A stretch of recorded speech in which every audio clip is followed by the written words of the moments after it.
ताबड़तोड़ खबरों की शुरुआत करते हैं फटाफट अंदाज में।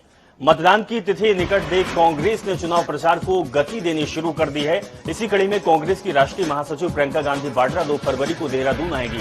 वहीं कांग्रेस के पूर्व राष्ट्रीय अध्यक्ष राहुल गांधी 5 फरवरी को देहरादून और हरिद्वार जाएंगे, जहां वे दोनों नेता सभी 70 विधानसभा क्षेत्रों को वर्चुअली संबोधित करेंगे। विधानसभा चुनाव के लिए कांग्रेस ने अभी अपने स्टार प्रचारकों की घोषणा तो नहीं की है, लेकिन पार्टी के वरिष्ठ नेताओं के उत्तराखंड दौरे बढ़ रहे हैं। आपको बता दें कि हाल ही में छत्तीसगढ़ के मुख्यमंत्री भूपेश बघेल ने उत्तराखंड का दौरा किया और कार्यकर्ताओं में विधानसभा चुनाव के लिए जोश भी भरा। कानपुर में देर रात बड़ा सड़क हादसा हो गया। घंटा घर में टाट मिल चौराहे की ओर से जा रही अनियंत्रित ई बस ने कोहराम मचाया। बस के सामने आने से करीब आधा दर्जन वाहन क्षतिग्रस्त हो गए। एक स्कूटी और बाइक तो बस में फंसकर करीब 50 मीटर तक घिसटती हुई चली गई। इस बड़े हादसे में 6 लोगों की मौत हो गई, जबकि 9 लोग गंभीर रूप से घायल हैं। देर रात तक मृतकों में केवल 3 की शिनाख्त की जा सकी थी। वहीं घायलों में भी कई की हालत नाजुक बताई जा रही है। कुछ घायलों को हालत देखते हुए घटनास्थल के पास स्थित एक निजी अस्पताल में भर्ती कराया गया। बता दें कि घटना रात 11:15 बजे के आसपास की बताई जा रही है। माना यह भी जा रहा है कि बस चालक ने शराब पी रखी थी, क्योंकि इस हादसे के बाद बस अनियंत्रित होकर रॉन्ग साइड चली गई, जिसके बाद जो भी वाहन सामने आया बस ने उसे कुचलती निकल गई। इस हादसे पर सीएम योगी आदित्यनाथ ने ट्वीट कर दुख जताया है और ट्वीट कर कहा है कि कानपुर में हुई सड़क दुर्घटना में लोगों की मृत्यु अत्यंत दुखद है। परमपिता दिवंगत आत्माओं को अपने श्री चरणों में स्थान तथा शोक संतृप्त परिजनों को ये अथाह दुख सहने की शक्ति प्रदान करे। महोबा में झोला छाप डॉक्टर के इंजेक्शन से एक युवती की मौत हो गई। युवती की मौत से उसके परिजनों में कोहराम मचा हुआ है। वहीं सूचना पर पहुंची पुलिस ने मृतकों के शव को पोस्टमार्टम कराते हुए कार्रवाई में जुट गई। समाजवादी पार्टी ने अंबेडकर नगर विधानसभा टांडा से पूर्व मंत्री राममूर्ति वर्मा को सपा प्रत्याशी घोषित किया है। इसके बाद से ही मुस्लिम समाज का आक्रोश खुलकर सामने आ गया और अलीगंज चौराहे पर समाजवादी पार्टी के झंडे को जलाते हुए अखिलेश यादव के खिलाफ नारेबाजी की गई। जौनपुर के बदलापुर थाना क्षेत्र में नरेंद्रपुर में वैक्सीनेशन ड्यूटी में लगे शिक्षक के साथ मारपीट हो गई। वहीं मारपीट का वीडियो भी सोशल मीडिया पर वायरल हुआ। फिलहाल पुलिस तहरीर के आधार पर आरोपियों को चिन्हित कर मुकदमा दर्ज कर कार्रवाई में जुट गई है। मिर्जापुर में महिला शिक्षक संघ ने चुनाव आयोग से गर्भवती महिला, नवप्रसूता, छोटे बच्चों का स्तनपान कराने वाली महिलाओं की ड्यूटी चुनाव में न लगाए जाने की मांग की है। सरकारी सर्विस में पति पत्नी दोनों सर्विस कर रहे हैं, तो किसी एक की ही ड्यूटी लगाने की एक रिपोर्ट दाखिल की गई है। महोबा में कवरई क्षेत्र में राठ डिपो की रोडवेज बस और बाइक के बीच भिड़ंत हो गई, जिसके चलते बाइक सवार 22 साल के ऋतुराज नामक युवक की मौके पर ही मौत हो गई। गोंडा के नगर कोतवाली के क्षेत्र में दिन दहाड़े बाइक सवार बदमाश महिला से उसका बैग छीनकर फरार हो गए। वहीं पीड़ित ने तहरीर पर पुलिस में शिकायत की गई और पुलिस छानबीन और पूछताछ में लग गई। बरेली के फरीदपुर थाना क्षेत्र में बेटे के प्रेम विवाह की रंजिश में मां की दिन दहाड़े लाठी डंडों से पीटकर हत्या कर दी गई। वहीं गांव के ही 6 लोगों पर हत्या का आरोप है, जिनको पुलिस ने गिरफ्तार कर लिया है। गोरखपुर के गीडा थाना क्षेत्र में बदमाशों ने महिला की गोली मारकर हत्या कर दी। हत्या से इलाके में हड़कंप मच गया, जिसके बाद सूचना पर पहुंची पुलिस जांच पड़ताल में जुट गई। बस्ती के कप्तानगंज थाना क्षेत्र में वाहन चेकिंग के दौरान दबंग की पुलिस से मारपीट हो गई। दुबोला चौराहे पर पुलिस और दबंगों ने घंटों तक हंगामा काटा। वहीं पुलिस के नोकझोंक और दबंगई के वीडियो सोशल मीडिया पर वायरल हो रही है। चित्रकूट जिले के मऊ थाना क्षेत्र में बियावल घाट में एनजीटी की मानकों को ताक में रखकर नदी से अवैध खनन किया जा रहा। ग्रामीणों की माने तो दबंग बालू माफिया असलहों के दम पर पोकलैंड मशीनों से अवैध खनन कराकर राजस्व की चोरी कर रहे हैं। लखनऊ के गोमती नगर विस्तारक सेक्टर 6 में पीएनजी पाइपलाइन में लीकेज में आग लग गई। हादसे में 2 लोग झुलस गए और एक की हालत गंभीर बनी हुई है। उत्तराखंड की खबरों का रुख करेंगे। बता दें कि कानपुर के रेल बाजार थाना क्षेत्र में घंटाघर पुल के पास बेकाबू बस ने कई वाहनों को टक्कर मार दी। वहीं हादसे में 5 लोगों की मौत हो गई, जबकि कई लोग घायल हो गए, जिनको इलाज के लिए पास के अस्पताल में भर्ती कराया गया। घटना की सूचना पर डीसीपी, एसपी समेत कई थानों की फोर्स मौके पर पहुंची। अमेठी के जामो थाना क्षेत्र में दो पक्ष आपस में विवाद के चलते जमकर लाठी डंडे चले, जिसमें कि करीब दोनों पक्षों में करीब आधा दर्जन से ज्यादा लोग घायल हो गए। वहीं मारपीट की वजह से पुरानी रंजिश की वजह से बताई जा रही है कि इसकी वजह से मारपीट हुई है। अमरोहा के आदमपुर थाना पुलिस चेकिंग के दौरान बड़ी कार्रवाई की है और भाजपा प्रत्याशी महेंद्र सिंह खड़गवंशी को 7 गाड़ियां बिना परमिशन के चुनाव प्रचार कर रही थी, जिन्हें सीज कर लिया गया है।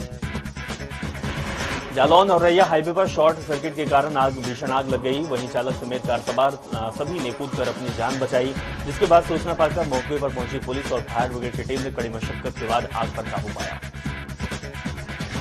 फर्रुखाबाद के कायमगंज कोतवाली क्षेत्र में दबंग प्रधान ने महिला परिवार की महिलाओं को दौड़ा कर पीटा। आपको बता दें कि दबंग प्रधान दलित परिवार के जमीन पर कब्जा करने पहुंचा था, जिसका दलित परिवार की महिलाओं ने विरोध किया, जिससे भड़के प्रधान ने लाठी डंडों से दौड़ा कर पीटा।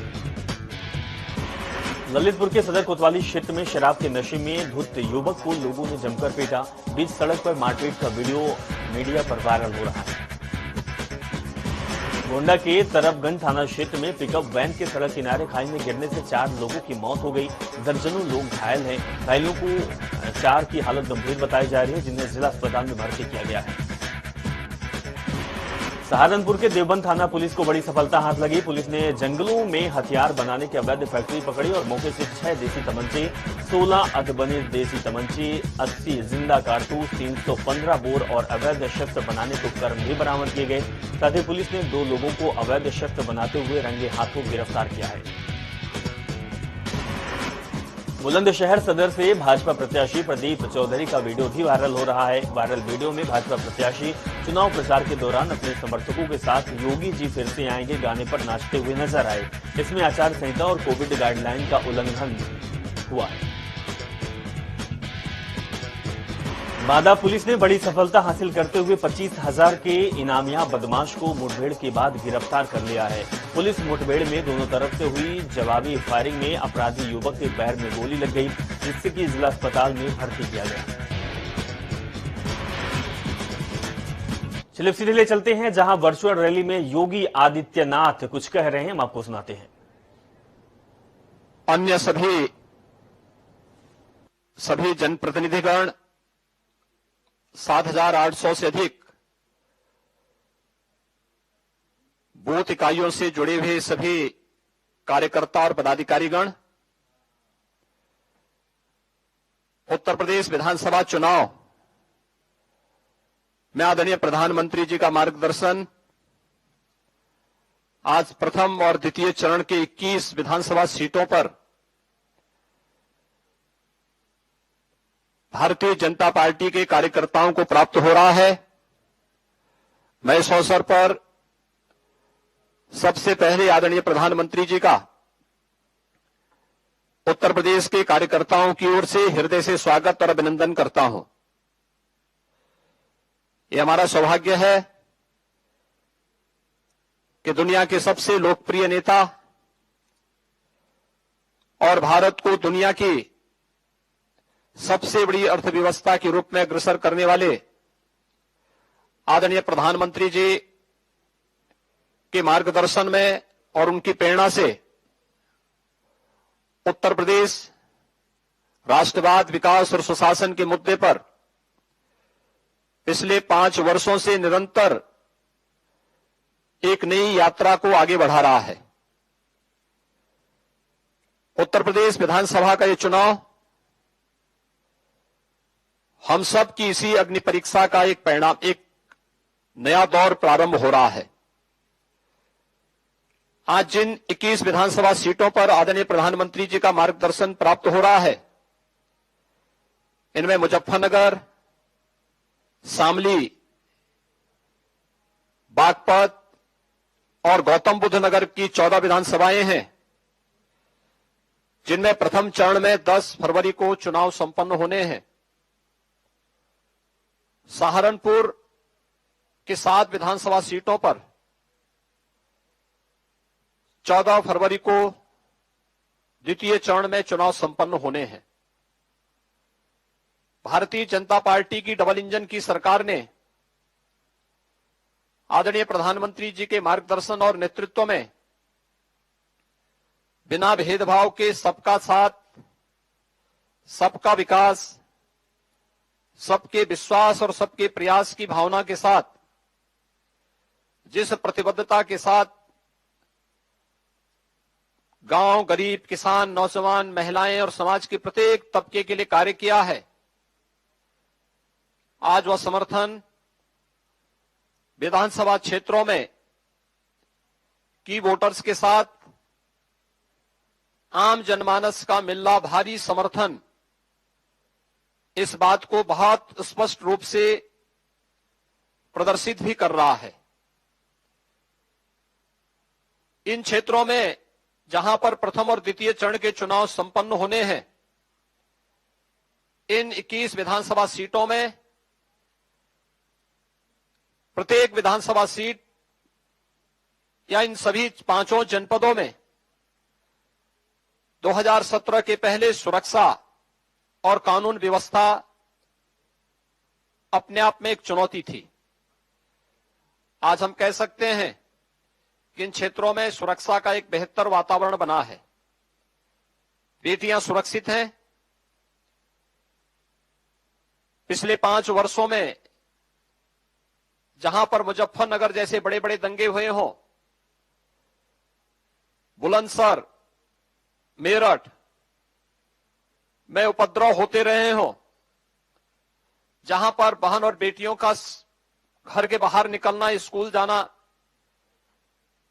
एक अपने आप में चुनौती भरा